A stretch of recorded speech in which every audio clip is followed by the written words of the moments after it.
Terima kasih Anda kembali bersama kami di Kompas Malam. Saudara, hasil operasi bayi yang jarinya tergunting akibat kelalaian perawat Rumah Sakit Muhammadiyah Palembang gagal. Pihak keluarga yang tidak terima akan menuntut ganti rugi kepada rumah sakit. Pihak keluarga menyebut saat perban hasil operasi dibuka, kondisi jari bayi sudah dalam keadaan menghitam. Ayah korban yang sedih mengetahui hal tersebut sempat menangis di ruang perawatan. Kuasa hukum korban menilai operasi yang dilakukan tim dokter Rumah Sakit Muhammadiyah gagal hingga menyebabkan korban cacat permanen. Kuasa hukum korban menyebut perawat saat membuka infus bayi tidak menggunakan gunting medis.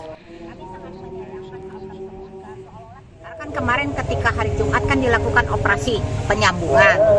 Nah, setelah dibuka hari ini ternyata tidak bisa disambungkan. Yang daging yang sudah terpotong tadi tidak bisa disambungkan. Jadi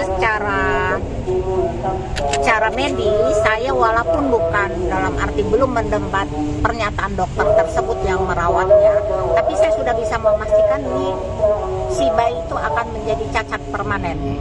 Dan kalau saya tanyakan tadi dengan Pak Parman selaku orang tuanya, kukunya sudah pasti tidak mempunyai kuku bayi itu.